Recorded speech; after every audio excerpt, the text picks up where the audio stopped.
پیارے پیارے ننھے منھے بچوں، السلام علیکم۔ کیا کر رہے ہو؟ گیم کھیل رہے ہو؟ آج گیم نہیں، کہانی جو میں آپ کے لیے لے کر آئی ہوں، انتہائی دلچسپ اور زبردست۔ کہانی کا عنوان ہے بیٹے کی تلاش۔ دو گھڑ سواروں کا دستہ تھا۔ گھوڑے دوڑنے کی بجائے ہلکی چال چل رہے تھے۔ گھڑ سوار آپس میں باتیں کر رہے تھے۔ ان کی باتوں سے اندازہ ہوتا تھا کہ وہ کسی شکار کی تلاش میں ہیں۔ اچانک ان کے ایک ساتھی نے گھوڑے کی باگھ کھینچی اور دوسرے ساتھیوں کو رکنے کا اشارہ کیا۔ کیوں بھائی، کیا ہوا؟ رک کیوں گئے ہو؟ ساتھیوں نے پوچھا۔ وہ دیکھو شکار۔ سب نے ادھر دیکھا جس طرف اس نے اشارہ کیا تھا۔ یہ ایک چھوٹی سی خیمہ بستی تھی۔ ایک خیمے کے باہر ایک چھوٹا بچہ جس کی عمر 8-9 سال ہوگی کھڑا تھا۔ ایک کہنے لگا، بھائی یہ بھی خوب رہی، ڈاکے سے تو تم لوگ ناکام آئے ہو، اب اس بچے پر ہاتھ صاف کرنے کا ارادہ رکھتے ہو۔ توجہ دلانے والے نے غراتے ہوئے بے رحم لہجے میں کہا، تمہارے سر کی قسم، یہ بڑا اچھا شکار ہے، 1-2 برس کے بعد بڑی اچھی قیمت لگے گی اس کی۔ تمہاری ماں خوشی منائے، یہ بالکل ٹھیک کہتا ہے۔ یہ شکار بڑے کام کا ہے، اس کے کسی وارث کے آنے سے پہلے اس کو اچک لیتے ہیں، کہنے والے نے کہا، اور پھر اس نے ساتھیوں کو جھاڑیوں کی اوٹ میں ہونے کے لیے کہا۔ خود وہ اکیلا ہی خیمے کی طرف گھوڑا بڑھانے لگا۔ اس نے بڑی احتیاط سے گھوڑے کو خیمے کے پاس کھڑا کیا، نیچے اترا اور کسی چیل کی طرح بچے پر جھپٹا اور اسے ایک ہی ہاتھ سے اچھالا۔ بچے کو گھوڑے کی زین پر پٹخ کر ایک ہاتھ اس کے اوپر رکھا تاکہ وہ گرنے نہ پائے، اور پھر کوئی لمحہ ضائع کیے بغیر خود بھی بڑی مہارت سے گھوڑے پر سوار ہو گیا۔ اس کے ساتھ ہی اس کا گھوڑا سرپٹ بھاگنے لگا۔ اس کے ساتھی خوشی سے اس کے ساتھ ہو لیے۔ معصوم بچے کی چیخو پکار گھوڑے کی ٹاپوں اور غارت گروں کے کہکہوں اور نعروں میں دب گئی۔ خیمے کے اندر بچے کی ماں اور اس کی نانی باتوں میں مصروف تھیں۔ ماں کو پتہ ہی نہ چلا کہ بچہ کب کھیلنے کے لیے باہر نکلا۔ وہ تو گھوڑوں کے بھاگنے کی آوازیں سن کر سہم گئی تھی، مگر جب اس کو بچے کا خیال آیا تو اس وقت بہت دیر ہو چکی تھی۔ وہ روتی پیٹتی گھر سے نکلی تو دیکھنے والے چند ایک لوگوں نے بتایا کہ گزرنے والے تو ڈاکو تھے اور وہ بچے کو اٹھا کر چلتے بنے ہیں۔ ماں پر تو غشی کے دورے پڑنے لگے۔ اغوا ہونے والا بچہ اس کا اکلوتا بیٹا تھا اور وہ اپنے باپ کا تو بہت ہی پیارا تھا۔ باپ کو بچے کے بغیر چین ہی نہیں آتا تھا۔ وہ تو بڑی ضد کر کے اپنی والدہ کی بستی میں آئی تھی تاکہ وہ اپنے گھر والوں کو مل لے، لیکن اسے کیا خبر تھی یہاں یہ المناک حادثہ ہو جائے گا۔ بیچاری سوچنے لگی، معلوم نہیں کہ اب اس کا باپ اس کے ساتھ کیا سلوک کرے گا۔ بیچاری کے آنسو تھے کہ رکنے ہی کو نہیں آ رہے تھے۔ آخر باپ شرجیل کو خبر ہوئی تو اپنے سر میں خاک ڈالنے لگا۔ اس کے غم کا تو کوئی اندازہ ہی نہیں کر سکتا تھا۔ مرد ہو کر وہ بیٹے کی جدائی پر پھوٹ پھوٹ کر رو دیا۔ شرجیل کو اچھی طرح علم تھا کہ یہ ڈاکو اس کے لختے جگر کو کہیں وہ دور دراز علاقے میں بیچ دیں گے، اور یوں لاڈ پیار سے پلنے والا ساری زندگی نہ جانے کس حال میں رہے گا۔ باپ نے چاروں طرف گھوڑے دوڑا دیے، قریب کے تمام علاقوں میں پیغام بھجوا دیے، منادی کروائی، پورا خاندان اس کام میں جٹ گیا۔ ڈاکو بھی اچھی طرح جانتے تھے کہ انہوں نے کسی اونچے خاندان کا چشم و چراغ اٹھایا ہے، اس لیے انہوں نے بچے کو باہر ہی نہ نکالا۔ بچے کی تلاش میں کئی برس گزر گئے، مگر بچے کے باپ شرجیل نے بھی ہار نہ مانی۔ اس کا دل کہتا تھا کہ بیٹا ضرور ملے گا۔ شرجیل ایک دن گھر میں اپنے بیٹے کی یاد میں غمگین بیٹھا تھا کہ اس کے رشتہ داروں میں کچھ لوگ اسے ملنے کے لیے آئے۔ یہ لوگ اس سال حج کر کے آئے تھے۔ انہوں نے کہا، شرجیل خوش ہو جاؤ، ہم تمہارے بیٹے سے مل کر آ رہے ہیں۔ کہاں ہے میرے دل کا ٹکڑا؟ مجھے پوری بات سناؤ۔ شرجیل اپنے جذبات پر قابو پاتے ہوئے بولا۔ تو رشتہ داروں نے بتایا، اے ہمارے چچا کے بیٹے، ہم اس سال حج کرنے گئے تھے، وہاں ہم نے 13-14 سالہ کے لڑکے کو دیکھا، ہمیں تو تمہارا کھویا ہوا لال ہی لگا۔ ہم نے اس سے پوچھا کہ تم یہاں اکیلے کیوں ہو؟ اس نے بتایا کہ کچھ برس قبل مجھے ڈاکوؤں نے اٹھا لیا تھا، پھر مجھے مکہ میں رہنے والے ایک قبیلے کے ہاتھوں بیچ دیا، اور اب میں ایک شریف اور اونچے خاندان کا غلام ہوں۔ کیا تم نے اسے اس کے باپ کی حالت نہ بتائی؟ یہ نہ کہا کہ آنسو بہا بہا کر میری آنکھوں کا پانی خشک ہو گیا ہے؟ کیوں نہیں عزیز چچا کے بیٹے، ہم نے تمہارا سارا حال اس کو بیان کیا، اور اس نے کہا کہ میرے والد کو تسلی دینا اور کہنا حوصلہ رکھے، غم نہ کرے، میں یہاں پر بہت آرام اور سکون سے ہوں۔ ہائے میری قسمت، پتہ نہیں بیچارہ کس حال میں ہوگا۔ میرا دل بہلانے کو کہہ دیا ہوگا کہ اچھا ہوں میں۔ ارے دوستو، کیا تمہیں یقین ہے کہ وہ میرا ہی بیٹا ہے؟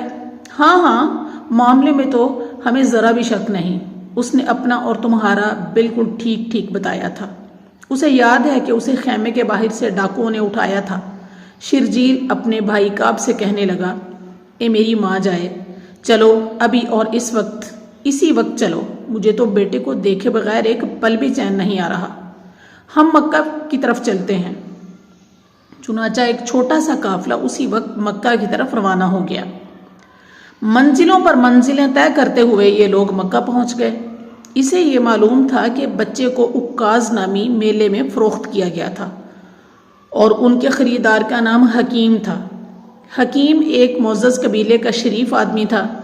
وہ اس کے گھر پہنچے تو معلوم ہوا کہ اس نے شرجیل کے بیٹے کو خریدا ضرور تھا، لیکن پھر اسے اپنی ہمشیرہ کو تحفے میں دے دیا تھا۔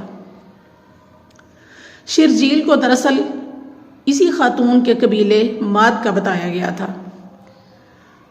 اب وہ حکیم کی بہن کے گھر کی طرف روانہ ہوئے۔ انہیں بتایا گیا کہ وہ جس گھر کی طرف جا رہے ہیں وہ بڑے معزز لوگوں کا گھر ہے۔ بتائے گئے پتے پر پہنچے تو ان کی ملاقات ایک نہایت پروقار شخص سے ہوئی۔ شرجیل تو اپنے بیٹے کے آقا کو دیکھتے ہی مطمئن ہو گیا کہ اس کا چہرہ بتاتا ہے کہ اس نے اس کے بیٹے کو کوئی نقصان نہیں پہنچایا ہوگا۔ اس نے میزبان سے اپنے آنے کا مطلب بیان کیا اور کہا، اے معزز سردار، آپ کا خاندان اللہ کے گھر کا نگہبان ہے۔ آپ مصیبت زدوں کی مدد کرنے اور قیدیوں کو کھانا کھلانے میں شہرت رکھتے ہیں۔ ہم آپ کے پاس اس لیے آئے ہیں کہ میرا بیٹا آپ کے پاس ہے، آپ کی غلامی میں ہے۔ آپ سے درخواست ہے کہ آپ جس قدر روپیہ پیسہ چاہیں لے لیں، مگر میرے بیٹے کو آزاد کر دیں۔ میری آنکھیں اس کا پیارا چہرہ دیکھنے کو ترس رہی ہیں۔ معزز مہمان، آپ کس کی بات کر رہے ہیں؟ میزبان نے انتہائی میٹھے لہجے میں پوچھا۔ میں حارثہ کے بیٹے زید کی بات کر رہا ہوں۔ اچھا، میزبان نے کہا، اور کچھ سوچ میں پڑ گئے۔ شرجیل نے میزبان کے چہرے پر تردد دیکھ لیا تھا۔ وہ منزل کے اس قدر قریب آ کر ایک عجیب کیفیت محسوس کر رہا تھا۔ پھر اس کے کانوں میں آواز آئی، کیا اس کے علاوہ آپ کے یہاں آنے کا کوئی اور مقصد نہیں؟ نہیں میزبان سردار، ہم تو بیٹے کو منہ مانگی قیمت پر لینے آئے ہیں۔ تو پھر سنیے، زید کو بلا لیتے ہیں۔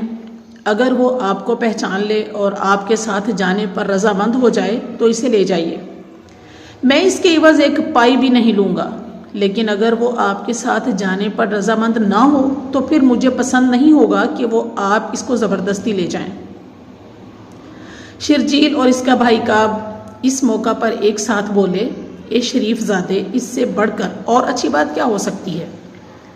آپ نے تو عین حق اور انصاف کی بات کی ہے۔ لہٰذا زید کو بلایا گیا اور پوچھا گیا، کیا آپ ان بزرگوں کو پہچانتے ہیں؟ کیوں نہیں میرے آقا، یہ میرے پیارے والد محترم ہیں اور یہ میرے چچا۔ تو زید، تم مجھے بھی پہچانتے ہو، میرا خاندان بھی تمہیں معلوم ہے نا، میں نے تم سے جو معاملہ رکھا اس سے بھی تم بخوبی واقف ہو۔ فیصلہ تمہارے اختیار میں ہے، تم پر کوئی زبردستی نہیں، تم چاہو تو خوشی کے ساتھ اپنے باپ کے ساتھ جا سکتے ہو، چاہو تو تم یہاں بھی ٹھہر سکتے ہو، تم پر کوئی زور نہیں۔ زید کی آنکھوں میں عجیب سی چمک آ گئی اور بولے، آپ محمد صلی اللہ علیہ وسلم ہیں، اللہ کے سچے آخری رسول ہیں، میرے لیے آپ سے بڑھ کر کون اہم ہو سکتا ہے؟ اللہ کی قسم، آپ ہی میرے ماں اور باپ ہیں اور میں آپ کو چھوڑ کر نہیں جا سکتا۔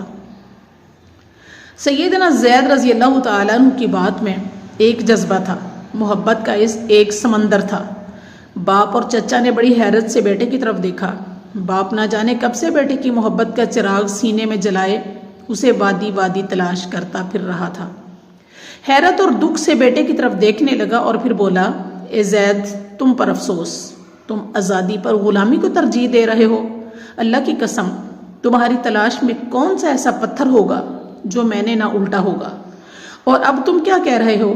زید بولے، اے والد محترم، آپ درست فرماتے ہیں، لیکن میں نے ان کی ذات میں جو کچھ دیکھا ہے، ان کو جس قدر خوب میں نے پایا ہے، اس کے بعد یہ میرے بس سے باہر ہے کہ میں انہیں چھوڑ دوں۔ زید رضی اللہ تعالیٰ عنہ کا فیصلہ بڑا اٹل تھا۔ باپ اور چچا بڑی حیرت سے بیٹے کا فیصلہ سن رہے تھے۔ اللہ کے رسول محمد کریم صلی اللہ علیہ وسلم بھی اٹھ کھڑے ہوئے۔ انہوں نے زید رضی اللہ تعالیٰ عنہ کا ہاتھ پکڑا اور اس کے چچا اور والد کو ساتھ آنے کے لیے کہا۔ کعبہ میں پہنچ کر آپ صلی اللہ علیہ وسلم نے فرمایا، میں تم سب لوگوں کو گواہ بنا کر کہتا ہوں کہ زید میرا بیٹا ہے، یہ میرا وارث ہے اور میں اس کا وارث ہوں۔ آپ صلی اللہ علیہ وسلم کے اس اعلان سے زید کے چچا اور والد کا چہرہ کھل اٹھا۔ وہ سوچنے لگے کہ مجھے تو بیٹے کی عزت اور ترقی سے غرض ہے، اگر وہ یہاں خوش ہے تو میری خوشی بیٹے کی خوشی کے ساتھ ہے۔ انہوں نے بھی اس اعلان کو قبول کرنے کا فیصلہ کر لیا۔ آپ صلی اللہ علیہ وسلم نے انہیں اجازت دی کہ آپ جب چاہیں یہاں آ کر اپنے بیٹے سے مل لیں، اور زید رضی اللہ تعالیٰ عنہ کو بھی نصیحت کی کہ وہ اپنے والدین کی آنکھیں ٹھنڈی کرنے کے لیے ان کے ہاں جایا کریں۔ یوں زید رضی اللہ تعالیٰ عنہ نے اپنے حقیقی باپ کی بجائے رسول کریم صلی اللہ علیہ وسلم کے ساتھ رہنا پسند کیا، اور زید رضی اللہ تعالیٰ عنہ غلاموں میں سب سے پہلے شخص تھے جو مسلمان ہوئے۔ انہیں سیدہ خدیجہ رضی اللہ تعالیٰ عنہا کے بھائی حکیم نے عکاظ کے بازار سے خریدا تھا اور تحفے میں سیدہ خدیجہ رضی اللہ تعالیٰ عنہا کے حوالے کر دیا تھا۔ زید رضی اللہ تعالیٰ عنہ چند دنوں کے بعد ہی آپ صلی اللہ علیہ وسلم کے ساتھ اس قدر مانوس ہو گئے کہ پھر ساری زندگی آپ صلی اللہ علیہ وسلم کے پاس رہے۔